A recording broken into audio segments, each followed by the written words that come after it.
The Silent Rise. In the aftermath of the Great Collapse of 2087, humanity faced its darkest hour. Climate catastrophes, resource wars, and economic upheaval had brought the old world order to its knees. But from this crucible of hardship emerged something unexpected: unity. The Global Restoration Accord was signed not in triumph but necessity, as representatives from every nation gathered in the rebuilt chambers of New Geneva. The last borders dissolved not with celebration, but with the pragmatic acknowledgement that survival demanded cooperation. The Earth Unified Governance was born on a rainy Tuesday with little fanfare beyond the signing of digital documents and weary handshakes. Director Marcus Chen stood at the window of the New Geneva headquarters, watching raindrops trace patterns on the glass. At 58, he'd lived through enough of humanity's self-destruction to appreciate the fragile peace they now maintained. "They're calling it the Second Renaissance," said his deputy, Dr. Isabel Santos, approaching with a tablet in hand. "An optimistic label." Chen nodded without turning. "Optimism is all we have left. What's the status on Project Breakthrough?" Santos' expression shifted subtly. "That's why I'm here. Dr. Okafor wants you in Lab 7. Now." 30 minutes later, Chen stood in the sterile white laboratory, watching as Dr. Nkeoma Okafor demonstrated what would change humanity's future forever. "We call it the quantum fold drive," she explained, her normally reserved demeanor giving way to barely contained excitement. "This prototype can create a localized fold in space-time, allowing a theoretical velocity of 40% light speed." Chen stared at the pulsing device on the laboratory table. "And the energy requirements?" "That's the breakthrough," Okafor said, pulling up a holographic display. "The synthetic neutronium core requires minimal input for maximum output. We can build ships, Director. Real ships." Within 16 months, the first vessel equipped with the quantum fold drive left Earth's orbit, reaching Mars in just under 12 hours. The crew planted the new flag of united humanity, a simple blue sphere on black background, in the red soil.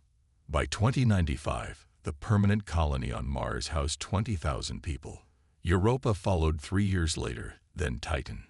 Quantum fold technology advanced rapidly, pushing boundaries that had once seemed insurmountable. Meanwhile, Earth's recovery accelerated as resources from the system's outer reaches began flowing back to the homeworld. Captain Elena Vasquez stood on the bridge of the EUS Pathfinder, the most advanced exploratory vessel in humanity's growing fleet. At 37, she represented the new generation of spacefarers, born after unification, raised with the stars as their birthright. "Final checks complete," her first officer, Commander Rajpatal, reported. "Fold drive at optimal capacity. We're ready to make the jump." Vasquez nodded. "Proceed, Commander. Let's see what's beyond our backyard." The stars blurred as the Pathfinder executed the longest quantum fold jump attempted by humanity. When the vessel stabilized, they found themselves 26 light-years from Earth, orbiting a star system with 2 potentially habitable planets. Unknown to the humans, their arrival had been noted by observers from the Galactic Alliance, a loose confederation of 17 spacefaring species who had been monitoring Sol for centuries. The report filed was brief. Pre-interstellar species achieving modest FTL capability. Technological level: Tier 6. Threat assessment: negligible. Continue standard observation protocols. How wrong they were. The true game-changer came in 2104, when a mining operation in the Kuiper Belt discovered element N, a dark, crystalline substance that seemed to defy the known laws of physics. Early tests showed it generated energy fields that could manipulate gravitational forces in ways previously thought impossible. "It's not just an energy source," Dr. Okafor explained to Director Chen during a secure transmission. "Element N alters the fabric of space-time itself. With sufficient understanding, we could revolutionize everything from propulsion to communication." Within 3 years, humanity had established its first extrasolar colony on a world they named Nova Terra. The official reports sent back to Earth described a challenging but promising settlement process. What these reports omitted was the discovery of more element and deposits in the planet's crust, and the research facility being built underground to study them away from prying eyes, both human and potentially alien. The leadership of Earth Unified Governance had made a strategic decision. Humanity would appear to progress at a reasonable pace, while secretly developing technologies far beyond what they revealed. The bitter lessons of Earth's past had taught them caution. If intelligent life existed beyond the stars, there was no guarantee it would be benevolent. By 2120, humanity had established 12 colonies across 11 star systems, all connected by the quantum fold network. To outside observers, this appeared to be rapid but not extraordinary expansion for a young spacefaring species.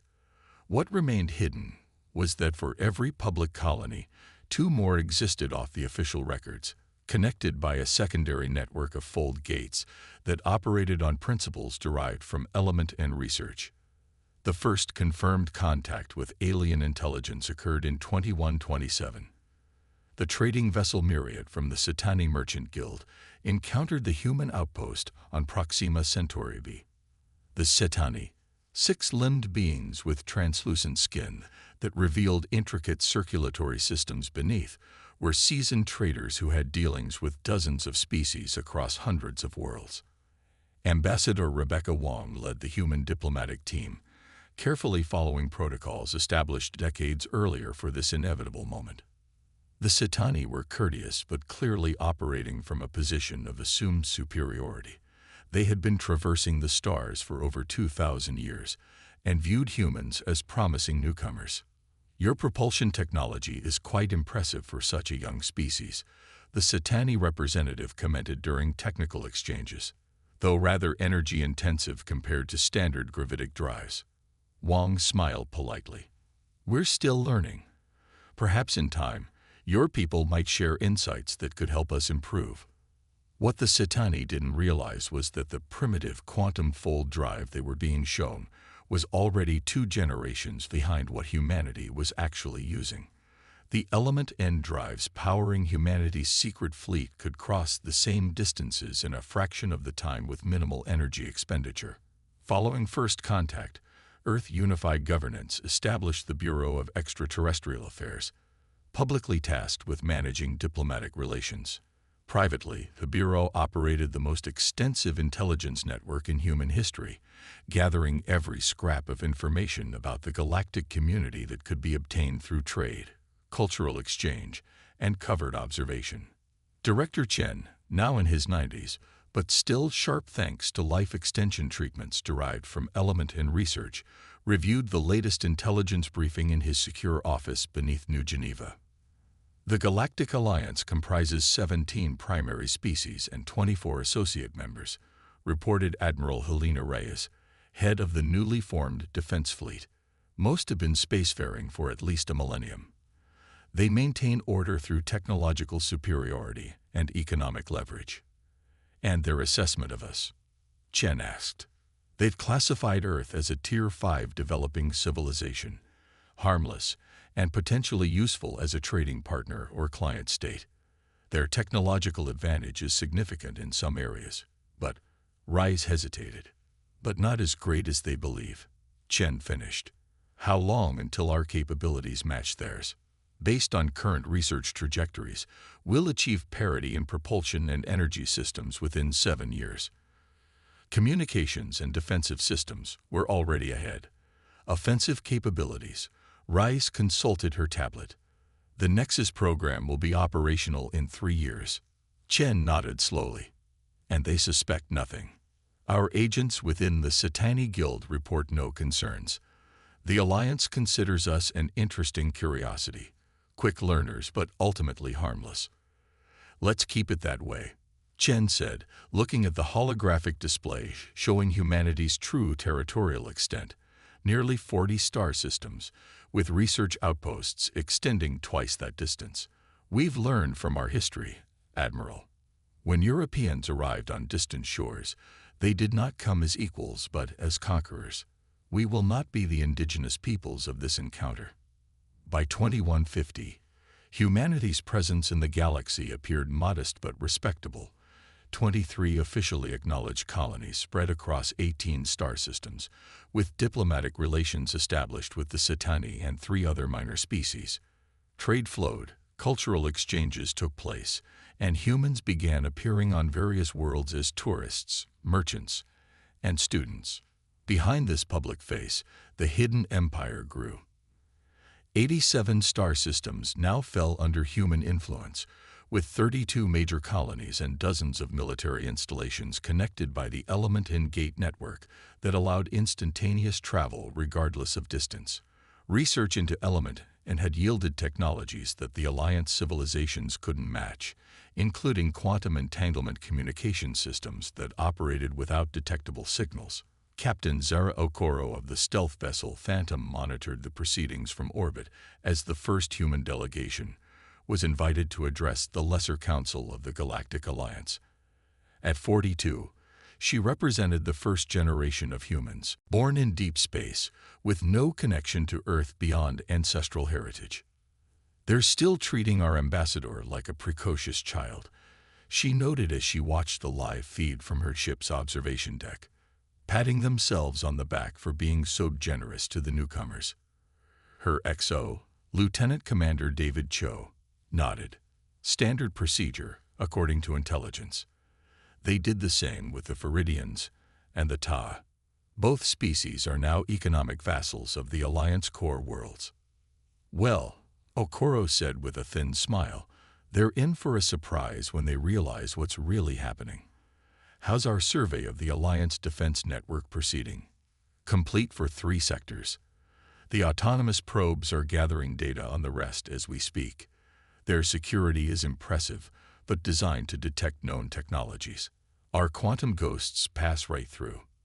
On the screen, Ambassador Maya Krishna was accepting the Alliance's offer of protected species status with appropriate gratitude, while carefully negotiating exceptions and qualifications that would give humanity room to maneuver. The real decisions had already been made in the secure chambers of the Earth Governance Council. Humanity would appear to accept subordinate status while preparing for the moment when the mask would need to come off. That moment arrived sooner than expected. In 2156, a routine exploration mission discovered something remarkable in a seemingly empty star system 40 light-years from Earth. Nestled within an asteroid field was an ancient structure, clearly artificial but built by no known civilization. Initial dating suggested it was over 2 million years old. Dr. Isaac Chen, grandson of the former director and leading archaeologist, led the research team investigating the site. "It's some kind of monitoring station," he reported to the current director, Ayanna Quaim, "and it's still partially active." "What is it monitoring?" Quaim asked, her holographic projection flickering slightly as it transmitted through the quantum entanglement network. "Everything," Chen replied, his expression grave. "It's been recording and analyzing all radio transmissions, ship movements, and energy signatures across this entire sector for millennia. And Director, it's not the only one. The data suggests hundreds, maybe thousands of these stations scattered across the galaxy." The discovery accelerated all of humanity's contingency plans. If someone had been watching for millions of years, the question wasn't if humanity would be noticed, but when. The answer came just 6 months later, when a fleet of previously unknown vessels emerged from fold space near Novaterra. They identified themselves as the Sentinel Armada, enforcers for a civilization that called itself the Primarchy, a species so ancient they predated even the founding members of the Galactic Alliance. Their message was simple: humanity's rapid technological advancement and covered expansion had been detected and deemed a potential threat. They demanded immediate surrender of all element and technology and the placement of human worlds under Primarchy supervision. What they didn't know was that humanity had been preparing for this moment for generations.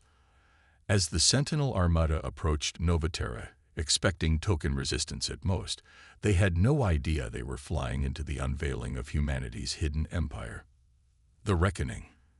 The Sentinel Armada approached Novaterra with the casual confidence of executioners who had performed this duty countless times before. 12 massive vessels, each bristling with weapons designed to overwhelm primitive defenses, formed a perfect attack formation. Their commander, High Executor Vex Moore, had led 17 such containment operations against emerging civilizations deemed too ambitious for their own good. Human vessels detected, reported his second-in-command. 3 ships in orbit. Defensive capabilities minimal. No significant energy signatures. Vex Moore's 4 eyes blinked in sequence, a gesture of dismissal among his kind. Standard approach. Give them the opportunity to surrender before we begin planetary pacification. The 3 human vessels, apparently civilian research ships, made no aggressive moves as the Sentinel fleet approached. Long-range scanners from the Primarchy flagship swept Novaterra, cataloging population centers and key infrastructure for the first wave of precision strikes. Unusual reading from the planet's southern continent, an operator noted. Some kind of energy fluctuation beneath the surface. Probably their primitive fold drive technology, Vex Moore responded. The Primarchy will be pleased to examine it once we've secured the system. Open communication channels. The moment the Sentinel ships established communication with the human vessels, everything changed. Quantum entanglement pulses, undetectable by conventional means, flashed across humanity's hidden network. In an instant, every human world, ship, and installation received the same message. Protocol Lazarus activated. Vice Admiral Sophia Chen, commanding the defense of Novaterra from the hidden underground base, gave the order without hesitation. Unmask defenses. Deploy the fleet. The 3 civilian ships in orbit suddenly released brilliant pulses of energy that seemed to ripple through space itself. Where the pulses passed, reality appeared to fold backward, creating dimensional apertures that defied conventional physics. From these openings emerged the first wave of humanity's true military might. 47 warships powered by 3rd-generation Element N drives, their hulls incorporating metamaterials that absorbed scanner beams rather than reflecting them. Simultaneously, massive doors slid open in Novaterra's surface as ground-based defense platforms rose from their hidden bunkers. Energy shields unlike anything seen in the galaxy shimmered into existence around major population centers. On his flagship, Vex Moore stared in disbelief at the tactical display. "Impossible," he whispered. "Where did they come from? How did we not detect them?" "Energy signatures don't match any known technology," his weapons officer reported, voice tight with tension. "Their shields are operating on principles our sensors can't analyze." "Incoming transmission from the human forces," the communications officer announced. Admiral Helena Reyes, now in her 70s but still commanding Earth's primary defense fleet, appeared on the main view screen. Her expression was neither triumphant nor afraid, merely resolved. "This is Admiral Reyes of the Earth Defense Force. Your unprovoked aggression against a sovereign human world leaves us no choice but to respond. Withdraw your forces immediately, or we will defend ourselves with all necessary means." Vex Moore had encountered many species in his long career, but never one that could hide an entire fleet from Primarchy sensors. Protocol, however, was clear. "This is High Executor Vex Moore of the Primarchy Sentinel Armada. Your species has developed technologies beyond your evolutionary maturity. Surrender them now, and the Primarchy will be merciful. Resist, and your worlds will be reduced to ash." Reyes's expression remained unchanged. "You are outgunned, Executor. Look again at your tactical displays." As Vex Moore turned to the holographic battle projection, new signals appeared. Not dozens but hundreds of human vessels emerging from fold gates across the system. Some materialized directly behind the Sentinel formation, having somehow bypassed all early warning systems. For the first time in his 300-year career, Vex Moore felt genuine uncertainty. The Primarchy had always held overwhelming technological superiority in these enforcement actions, yet something told him that advantage no longer existed. "All vessels, battle positions," he ordered. "Commence fire." The Sentinel ships released a devastating barrage of gravitic torpedoes and plasma lances, weapons that had shattered planetary defenses across a dozen worlds. The human vessels made no attempt to evade. Instead, the energy weapons seemed to distort as they approached human shields, their destructive power bleeding away into subspace rifts that opened microseconds before impact. The gravitic torpedoes simply vanished, their mass somehow redirected through dimensional folds. The human counterattack came not as energy weapons, but as invisible ripples in space-time itself. Where these ripples touched Sentinel ships, localized gravitational distortions tore through hull plating and structural supports. 3 Primarchy vessels broke apart without a single conventional shot fired. "What is this?" Vex Moore demanded, gripping his command chair as his flagship shuddered under attacks his sensors could barely detect. How can they manipulate gravity fields with such precision? The battle for Novaterra lasted less than 20 minutes. When it ended, 9 of the 12 Sentinel ships were disabled or destroyed. The remaining 3, including Vex Moore's flagship, found themselves surrounded by a human fleet that outnumbered them 15-1. Final warning. Admiral Reyes transmitted, "Power down your weapons and prepare to be boarded, or we will be forced to destroy your remaining vessels." For the first time in the Primarchy's 50,000-year history, a Sentinel fleet surrendered. News of the battle spread across galactic communication channels at the speed of light, far slower than the quantum-entangled messages that had already informed every human settlement and installation of their victory. The Galactic Alliance Council convened an emergency session, facing a reality none of them had anticipated. Humanity was not merely an emerging species, but a full-fledged power that had hidden its true capabilities from the galaxy. Director Ayanna Quaim addressed the hastily assembled Earth Governance Council from the orbital station Unity.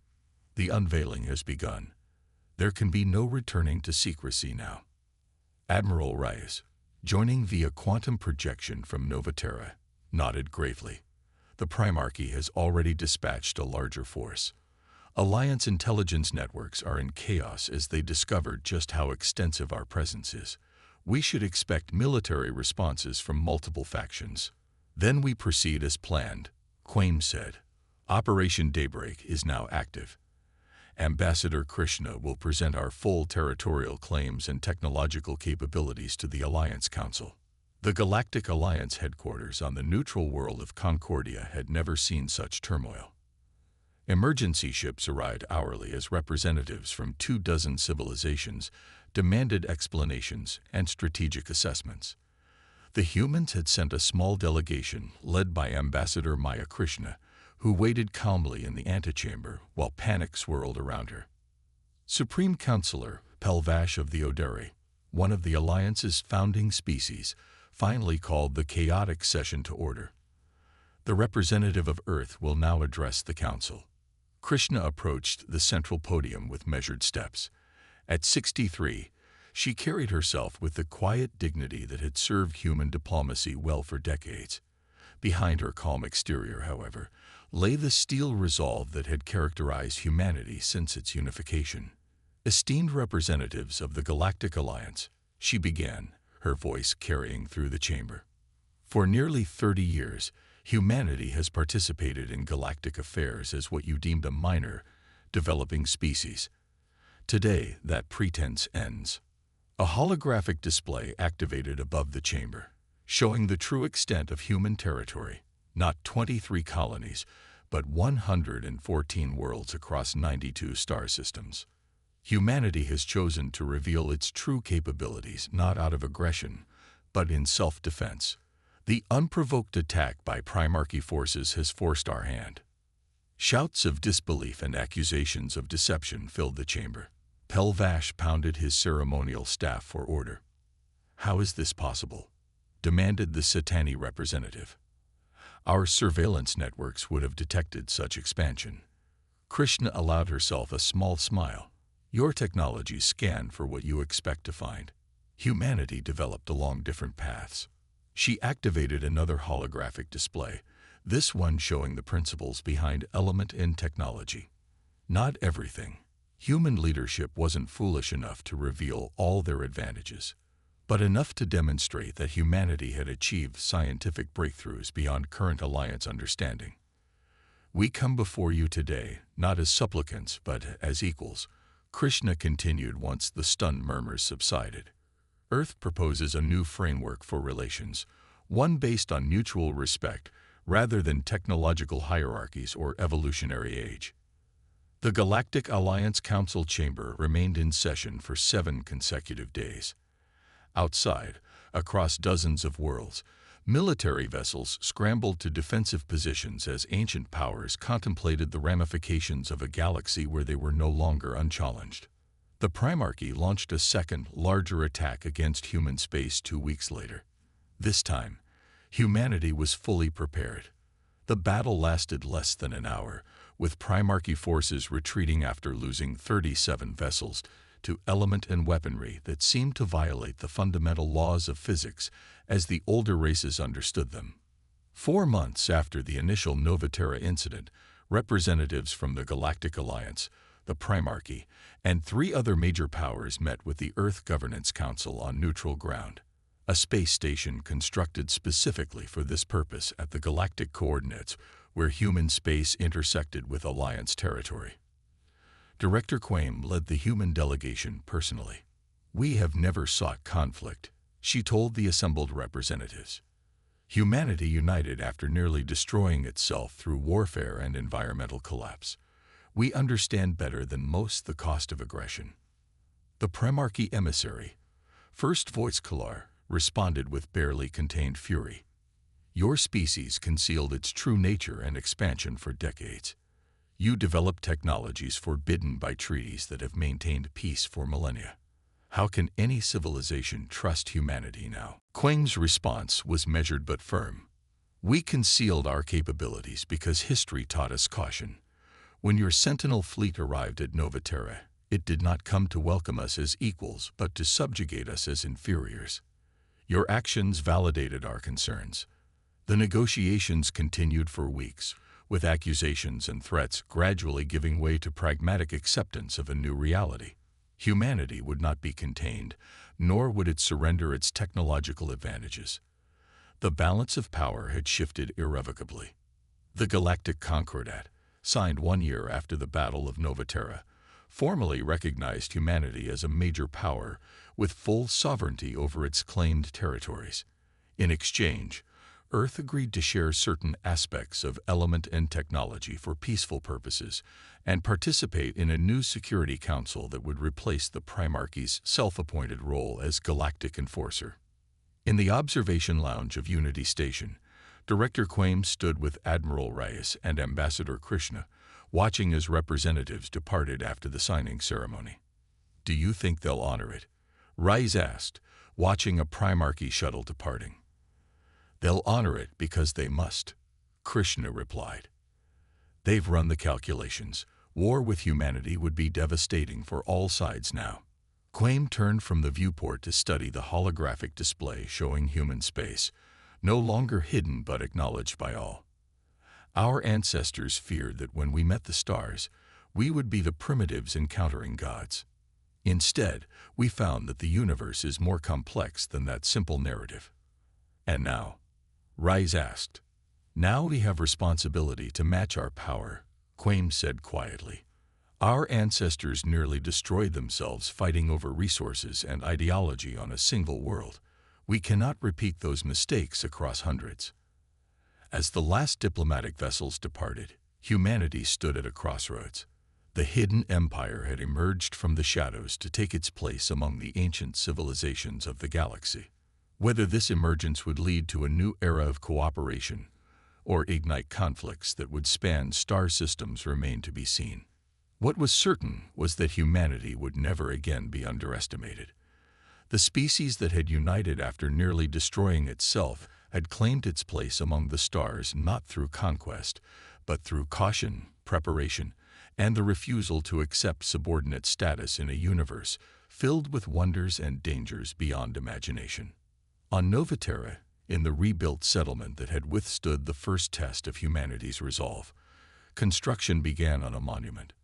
Unlike the triumphant arches and statues of Earth's past, This was a simple crystalline spire that captured the light of the alien sun and dispersed it in patterns that seemed to fold space itself, a reminder that humanity's greatest strength had never been its weapons, but its ability to see beyond the obvious, to question assumptions, and to prepare for possibilities others dismissed.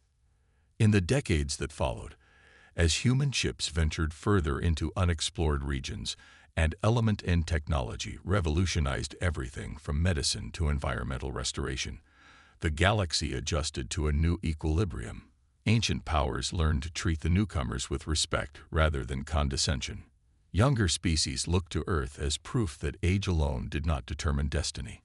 And humanity, bearing the responsibility of power it had never sought but would not surrender, continued its journey outward, no longer hidden, but still guided by the caution that had preserved it when discovery might have meant extinction. The silent rise was over. The age of open cooperation, or open conflict, had begun.